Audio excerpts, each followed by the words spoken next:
নমস্কার বন্ধুরা, পূজাস্মিনী কিচেনে সকলকে স্বাগত জানাই। আশা করি সকলে সুস্থ আছেন, ভালো আছেন। হাজির হয়েছি নতুন একটি রেসিপি নিয়ে।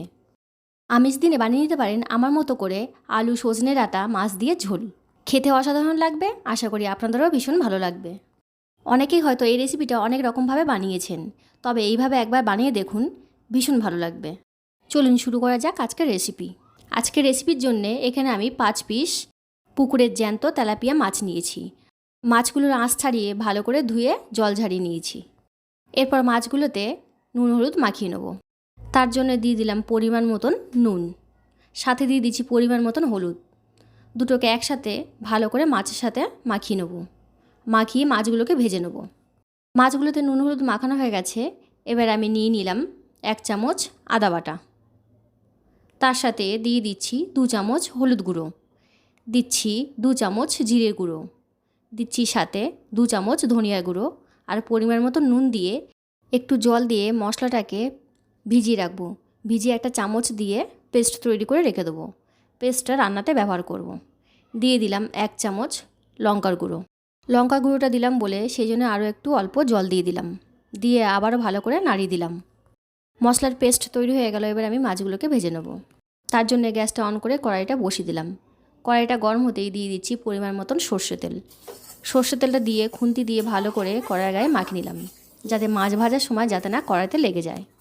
তেলটা ভালোভাবে গরম হয়ে গেছে। এবার আমি একে একে মাছগুলোকে ছেড়ে দিলাম। এখানে আমি অল্প অল্প মাছ দিয়ে ভেজে নেব, যাতে ভালো করে মাছগুলো ভাজা হয়। সেই জন্য আমি এখানে 2টো মাছ দিয়েছি। এক পিঠ ভাজা হয়ে গেছে, আর একটা পিঠ উল্টে দিলাম। এইভাবে যতগুলো মাছ আছে সবগুলো ভেজে নেব। মাছগুলো ভাজা হয়ে গেছে। এবার আমি একটা পাত্রে তুলে নিচ্ছি। একইভাবে আবারও মাছগুলোকে ছেড়ে দিলাম।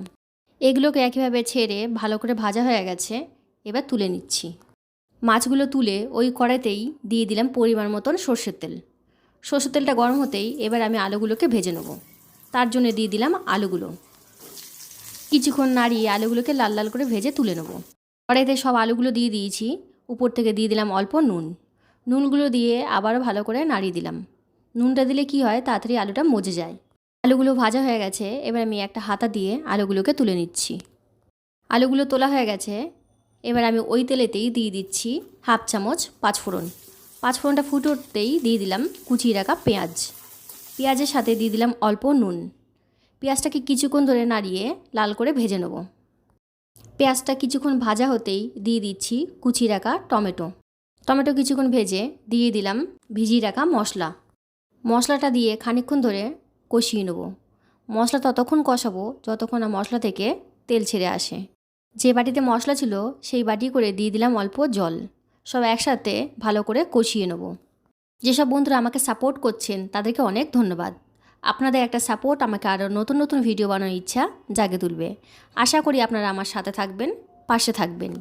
আমার চ্যানেল এখনও সাবস্ক্রাইব না করা থাকলে চ্যানেলটি সাবস্ক্রাইব করার অনুরোধ রইল। কেমন লাগলো আমার এই সহজ সরল রেসিপি, ভিডিওটি পুরো দেখে কমেন্টে জানাবেন। ভালো লাগলে লাইক দেবেন এবং সাথে শেয়ার করবেন। কিছুক্ষণ কষানোর পর দিয়ে দিলাম 4টে কাঁচা লঙ্কা। মশলাটা ভালোভাবে কষানো হয়ে গেছে। এবার আমি দিয়ে দিলাম কেটে রাখা সজনে ডাঁটা। সজনে ডাঁটা দিয়ে ভালো করে মশলার সাথে নাড়িয়ে দিলাম। তারপর দিয়ে দিচ্ছি ভেজে রাখা আলু। আলু আর সজনে ডাঁটা মশলার সঙ্গে সব একসাথে ভালো করে কষিয়ে নেব। কিছুক্ষণ কষানোর পর দিয়ে দিলাম পরিমাণ মতন জল। জলটা দিয়ে ভালো করে ফুটে উঠলে ঢাকা দিয়ে দেবো সেদ্ধ হওয়ার জন্যে। ফিরে এলাম সেদ্ধ হওয়ার পর। ঢাকনাটা খুলে দেখে নেব সেদ্ধ হয়ে গেছে কি না। খুন্তিটা দিয়ে ভালো করে নাড়িয়ে দিলাম। দেখে নিলাম ভালো করে সেদ্ধ হয়ে গেছে। এবার আমি ভেজে রাখা মাছগুলোকে একে একে ঝোলের মধ্যে দিয়ে দেবো। মাছগুলো দিয়ে গ্যাসের ফ্লেমটা জোরে দিয়ে কিছুক্ষণ ফুটিয়ে তারপর একটা পাত্রে নামিয়ে নেব। তৈরি হয়ে গেল সজনে ডাঁটা আলু মাছের ঝোল। আবারও চলে আসবো অন্য কোনো দিন অন্য কোনো নতুন ভিডিও নিয়ে। ততক্ষণ সুস্থ থাকবেন, ভালো থাকবেন। ভিডিওটি দেখার জন্যে সকলকে অনেক ধন্যবাদ।